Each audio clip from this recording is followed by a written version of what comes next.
선한 사마리아인의 비유. 아마도 성경에 나타난 모든 비유 가운데 이 비유보다 더 많이, 그리고 보편적으로 더 많이 이렇게 알려진 비유는 없을 것입니다. 아마도 예수님의 가르침 가운데에서 이 가르침이 인류사와 교회사에 그토록 위대한 영향력을 끼쳤던 교훈도 아마 없을 것입니다. 이 말씀에 충격을 받고 전 세계에 수많은 병원 사역이 시작되었고 수많은 자선사업기관이 일어나게 되었습니다.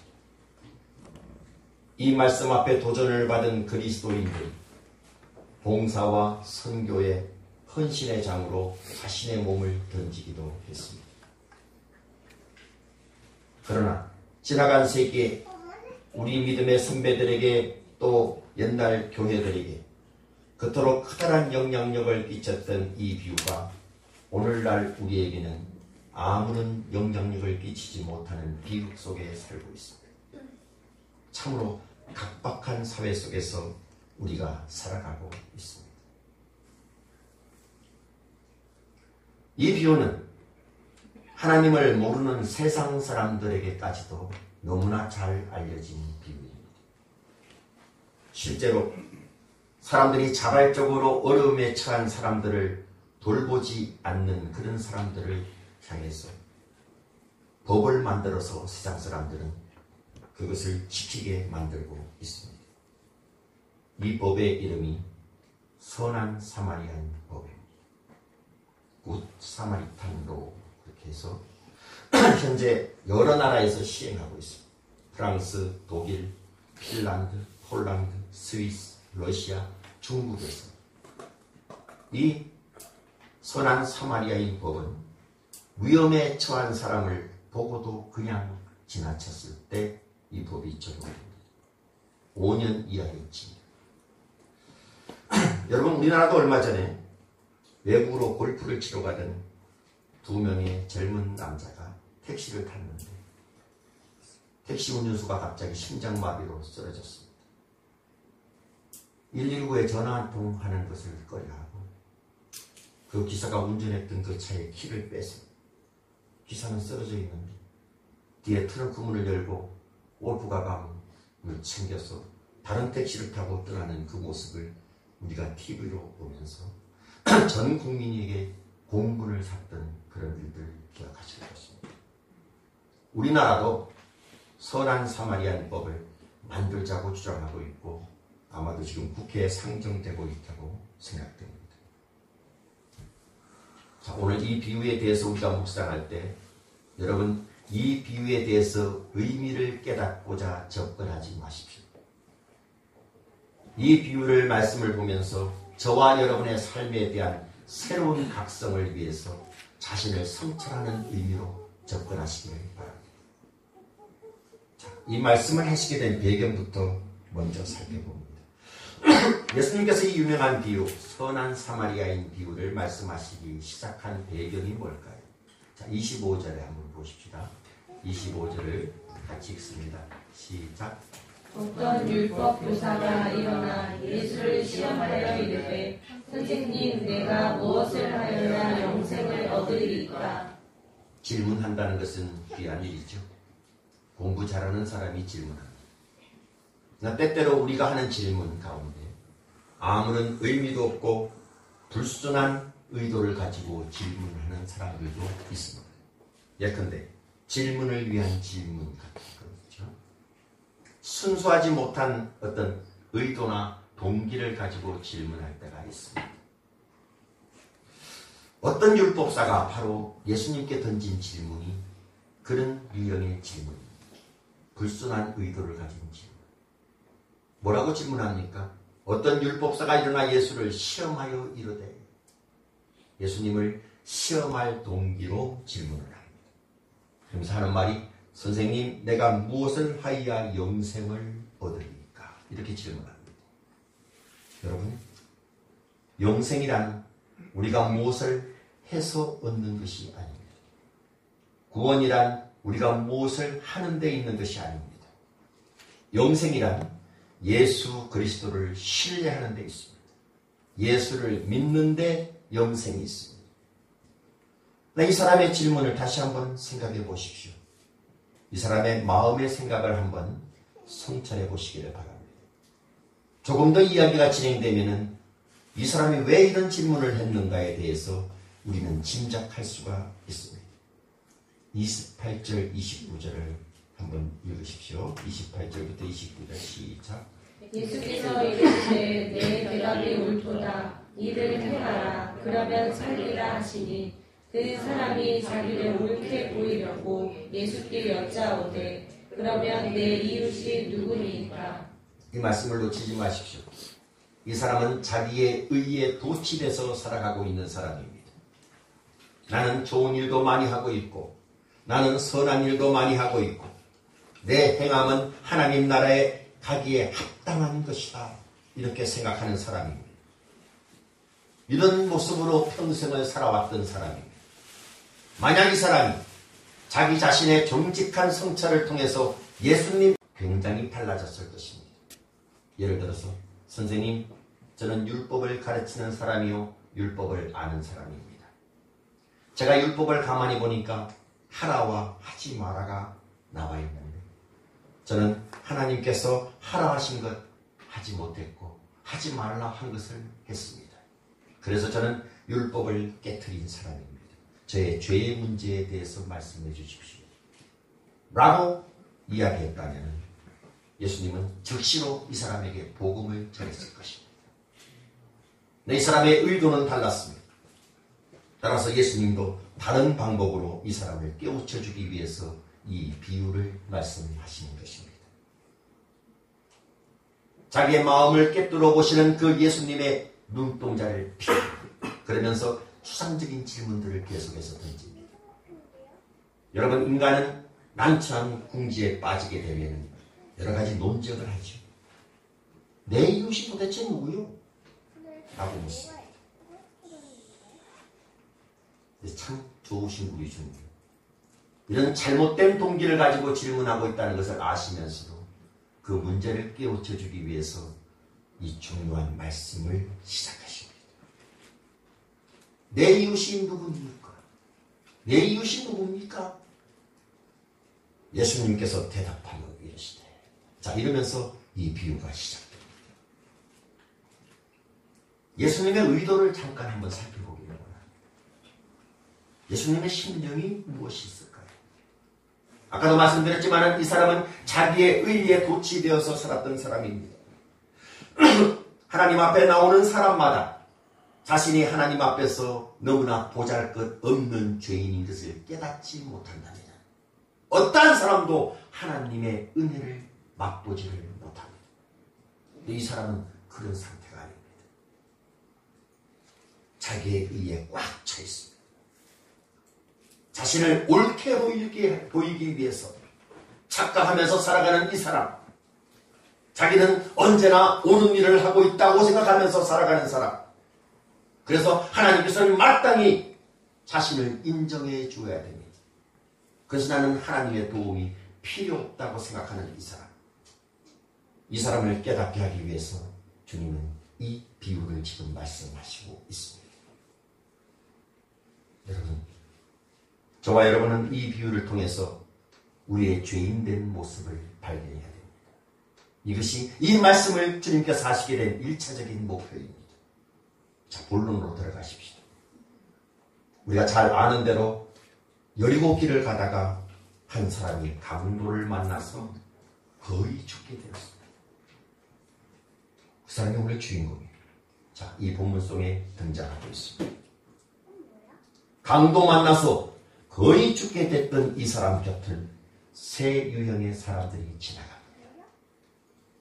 여러분, 이 세 무리 속에서 나는 어디에 속하는가를 발견해 보시기를 바랍니다. 자신의 모습을 발견해야 됩니다. 첫 번째는 이 사회에서 없어야 될 사람이 지나갑니다. 이 사람이 누굽니까? 강도입니다. 이 강도는 없어야 될 사람이죠. 둘째는 이 사회에 있어나 마나한 존재가 지나갑니다. 그 사람들이 누굽니까? 제사장과 레위인들. 세 번째는 이 사회에 꼭 있어야 될 사람, 선한 사마리아인. 자, 이 사람이 지나갑니다. 첫 번째 사람을 봅니다. 강도를 한번 보십시오. 첫 번째 사람의 이야기가 30절에 기록되어 있습니다. 30절 읽으십시오. 시작. 예수께서 대답하여 이르시되 어떤 사람이 예루살렘에서 여리고로 내려가다가 강도를 만나매 강도들이 그 옷을 벗기고 때려 거의 죽을 것을 버리고 갔더라. 여러분, 이 강도가 왜 강도짓을 했을까요? 왜 강도는 사람을 때려 눕히고 이런 못된 짓을 했습니까?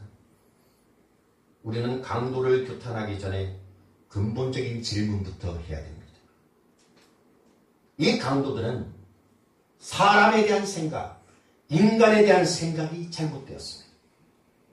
이 강도들에게 있어서 인간은 하나의 도구나 수단에 불과했습니다. 그들은 사람을 섬겨야 될 대상, 사랑해야 될 대상으로 본 것이 아니라 사람을 이용해야 될 대상으로 보고 있었다는 데 문제가 있습니다. 자, 여러분, 하나님께서는 우리들에게 이용하라고 물질을 주셨습니다. 그리고 사람은 사랑하라고, 섬기라고 사람을 우리 옆에 두셨습니다.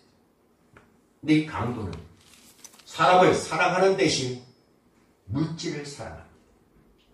그래서 사람을 이용하기 시작하는 데서부터 잘못된 것이죠. 자, 이 비유 가운데 우리가 놀라야 될 사실이 있습니다.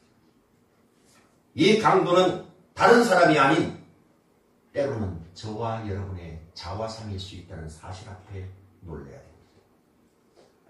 만일 우리가 내 인생길 걸어가는 길에 만났던 사람들에게 그 사람을 섬겨야 할 대상으로 보지 못하고 그 인간적인 목적을 위해서 그 사람을 이용하려 들 때, 그때 우리도 강도의 얼굴일 수 있다는 사실 앞에 놀라야 됩니다. 이 강도는 목적을 위해서 어떠한 수단과 방법을 다 동원해도 된다. 여러분, 이렇게 생각했던 사람입니다. 아무리 좋은 목적이라 할지라도 여러분, 잘못된 수단은 우리가 행해서는 안 됩니다. 만일 이 강도에게 그 앞에 지나갔던 사람, 그 나그네가 하나님의 형상을 닮은 하나님이 사랑하는 사람이라는 것을 볼 수 있는 안목이 있었다면 그가 칼을 들 수가 없지. 어떻게 칼을 듭니까? 하나님이 사랑하는 사람이에요. 만일 우리가 아무리 좋은 목적이라 할지라도 그 목적을 위해서 잘못된 방법을 사용하기 시작할 때 우리는 강도가 걸었던 그 길, 우리도 똑같이 걸어가고 있다는 사실을 깨달아야 됩니다. 계속되는 말씀을 보십시오. 이 강도에게 있어서 가장 중요했던 것이, 가장 필요했던 것이 무엇입니까? 자, 우리의 다시 율법사 교사에게 돌아가서 이 율법 교사에게 주셨던 주님의 말씀을 다시 한번 기억해야 됩니다. 26절에서 이번에는 28절까지 천천히 한번 읽으십시오. 26절에서 28절 시작.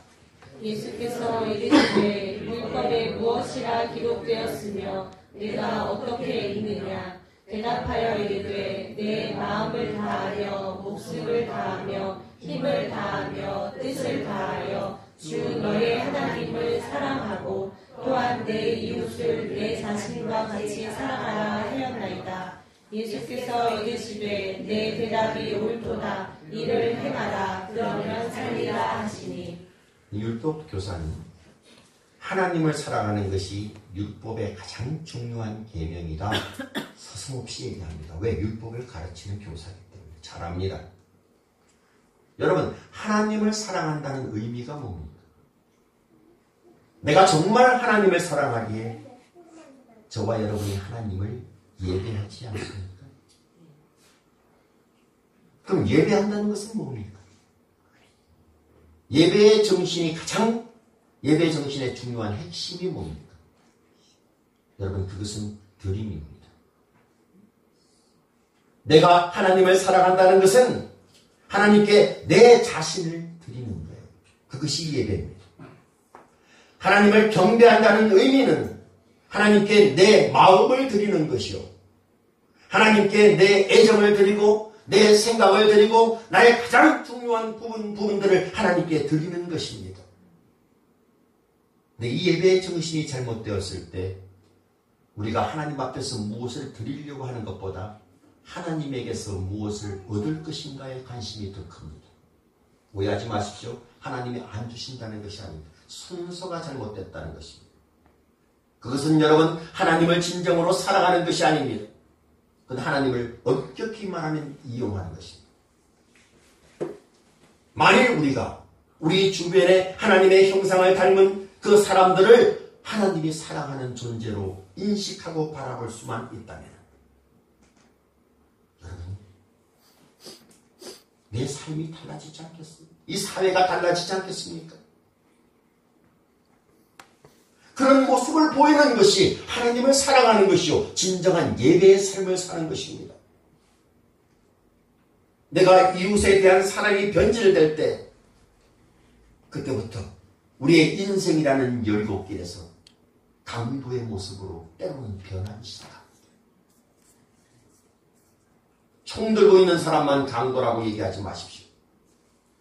내 인생관이 잘못됐을 때, 성경에 대한 적용이 잘못될 때 저와 여러분은 강도의 모습과 똑같은 모습으로 설 수 있다는 사실 앞에 놀라야 됩니다.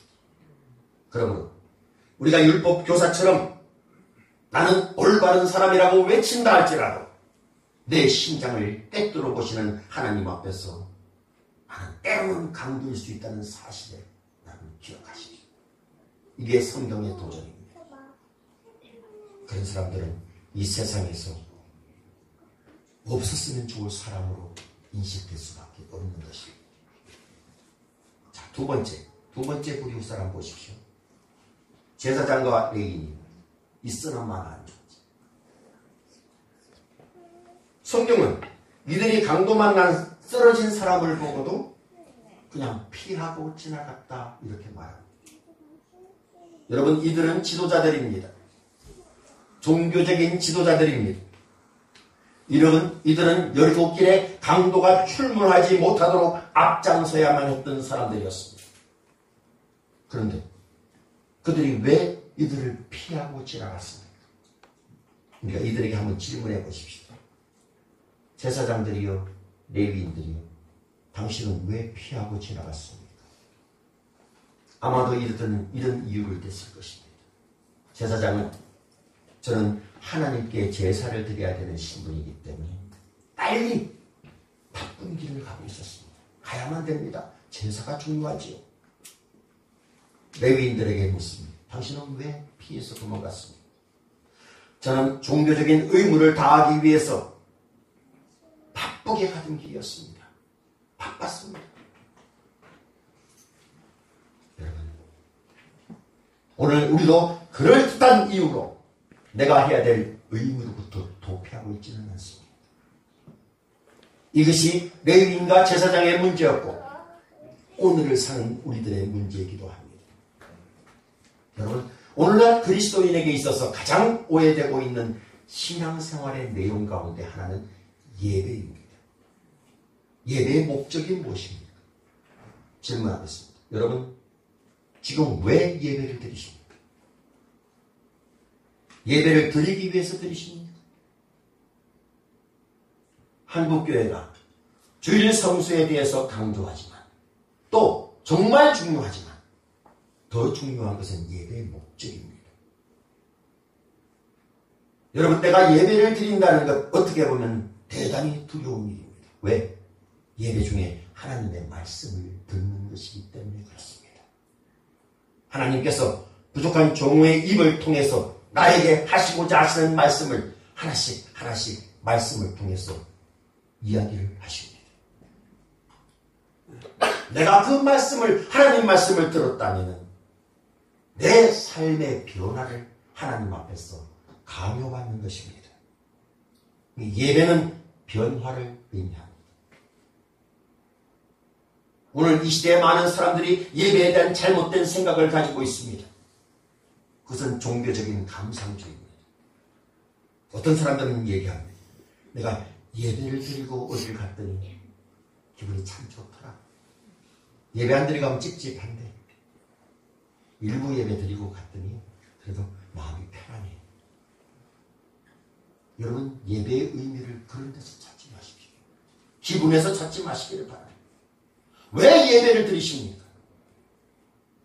내가 예배를 정말로 하나님 앞에 잘 드렸다 하는 것은 예배를 드리고 나서 교회 문을 났을 때 그때 우리의 삶의 변화가 따라와야 됩니다.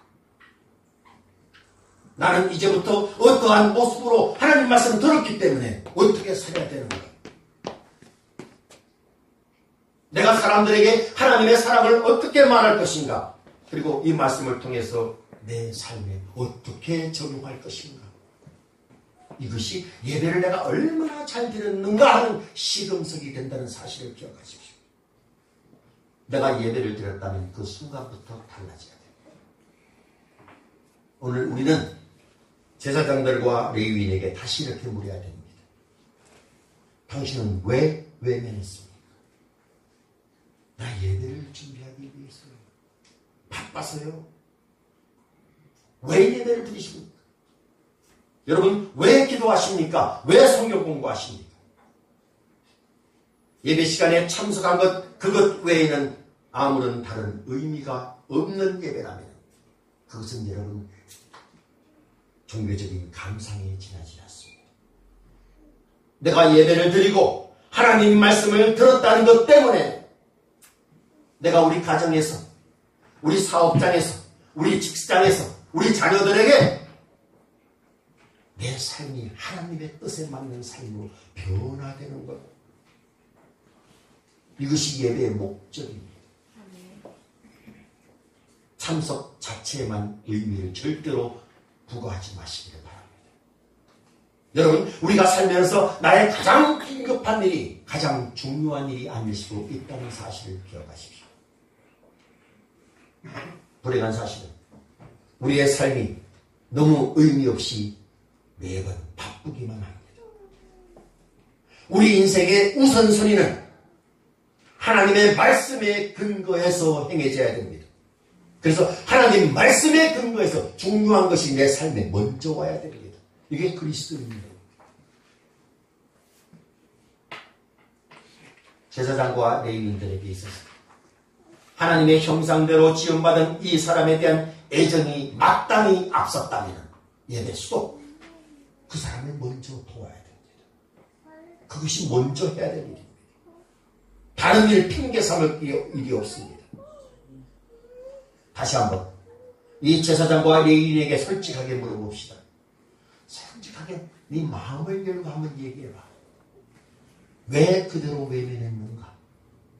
답은 이겁니다. 다르고 필요 없습니다. 사실은 귀찮아서 그랬어요. 귀찮았어요. 사람들을 돌본다는 것은 귀찮은 일입니다. 그래서 우리는 언제나 인간으로부터 도피하려고 합니다. 오늘날 우리는 당연히 해야 될 의무로부터 도피해서 이웃들을 돌아보지 않는 우리의 마음속에 있는 이유는 똑같습니다. 귀찮아서. 그죠? 사실은 레위인과 제사장들이 여리고 길에 쓰여져 있는 이 강도 맞는 사람들에게서 가장 가까워야 될 이웃입니다. 사실 우리 그리스도인들이, 저와 여러분이 어려움을 당하고 있는 이웃들에 가장 가까워야 될 이웃입니다. 그러나 그렇지 못합니다. 이 비극은 오늘날에도 계속되고 있습니다. 세 번째 부류의 사람을 보십시오. 누구죠? 선한 사마리아인입니다. 이 선한 사마리아인은 있어나 마나한 존재가 아니었습니다. 이 사회에 꼭 있어야 될 존재였습니다. 없어서는 안 될 존재입니다. 자, 이 사람이 지나가고 있습니다. 성경은 이렇게 이야기합니다. 33절에 어떤 사마리아 사람은, 이 이야기를 듣는 순간에 제자들과 유대인들은 충격에 빠졌을 것입니다. 왜냐고요? 유대인에게 있어서 사마리아인은 사람도 아니었습니다. 그들은 개였습니다. 상대도 하지 않았습니다. 하나님의 은혜와 축복은 도저히 그들에게 임할 수 없는 사람이라고 생각했습니다. 근데 예수님께서 말씀하십니다. 33절에서 34절 읽으십시오. 33절에서 34절 시작.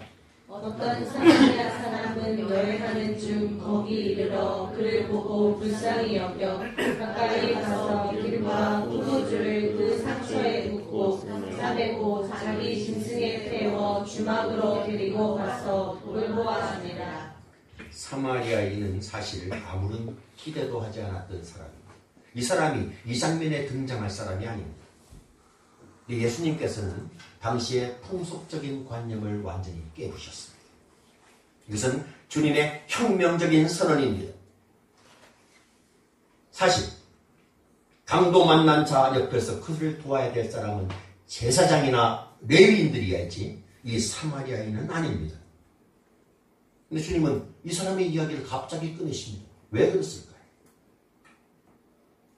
중요한 원리가 있습니다. 여러분, 하나님은 우리의 신분에는 별로 관심이 없으십니다. 제가 목사라는 사실 때문에 하나님이 나에게서 어떤 감동도 받지 않으십니다. 내가 장로이고 내가 안수집사이고 내가 권사이고 내가 사모이고 내가 전도사이기 때문에 내가 20년 동안 교회를 섬겼고 내가 교회에 헌금을 이만큼 했고 교회 건축을 이렇게 했고 이런 것 때문에 하나님께서 나를 높이 평가하지를 않습니다. 여러분, 하나님께서는 지금 네가 하는 일에 지금 이 자리에서 네가 하는 일에 하나님은 관심을 가지십니다. 하나님은 내 명함이나 내 지위나 내 경력에 관심이 없으십니다. 하나님은 지금 네가 무엇을 하는지 어떤 동기로 일을 하고 있는지 이것을 세심히 살피고 계십니다. 자, 이 사마리아인 한번 보십시다. 성경은 이렇게 말합니다. 33절에 어떤 사마리아 사람은 여행하는 중 거기 이르러 그를 보고, 이 사람은 불쌍한 사람을 볼 수 있는 눈을 가지고 있는 사람입니다. 또 33절에 불쌍히 여겨, 이 사람은 사람을 불쌍히 여길 수 있는 가슴을 가지고 있는 사람입니다.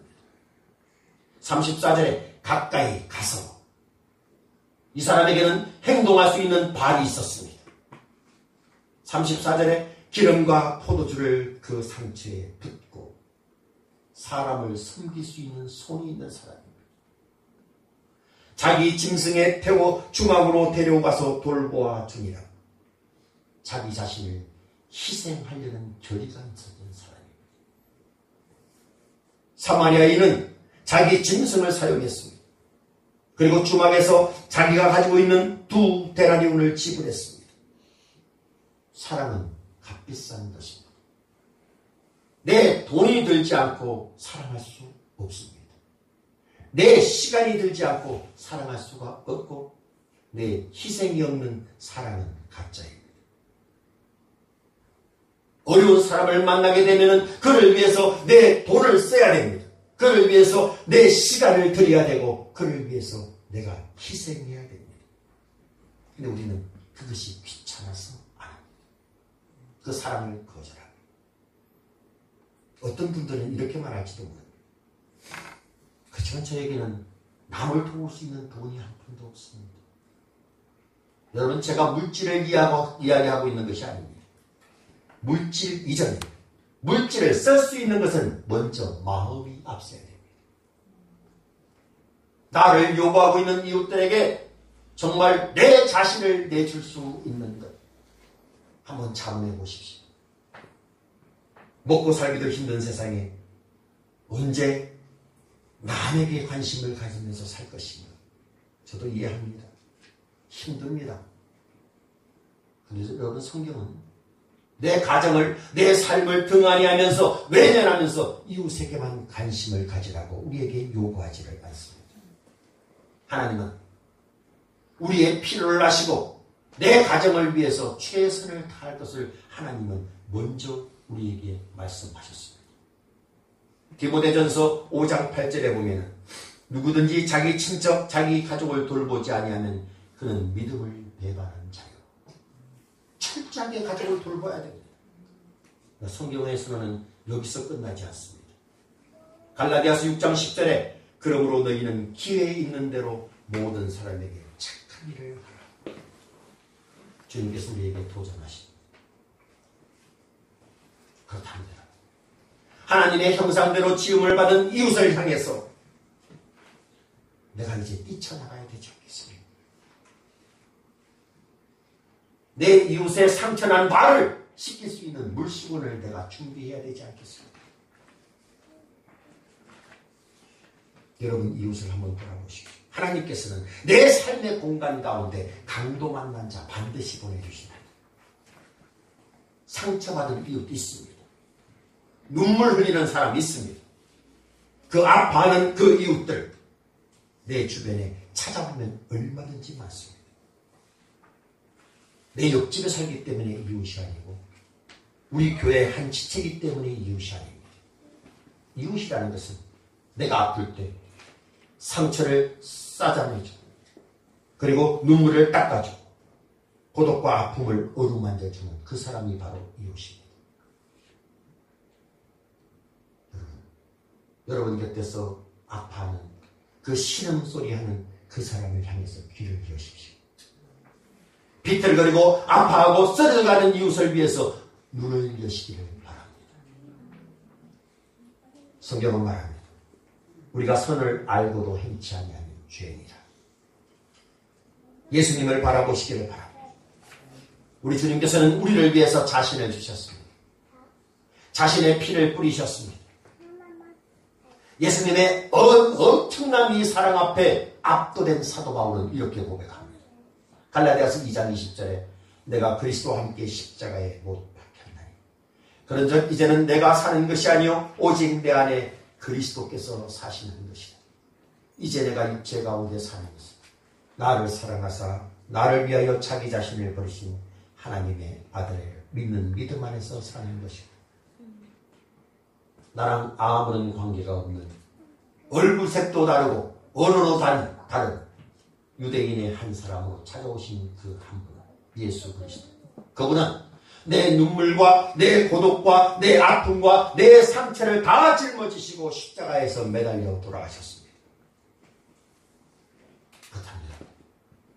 이제 그리스도의 사랑이 우리의 영혼을 압도한다면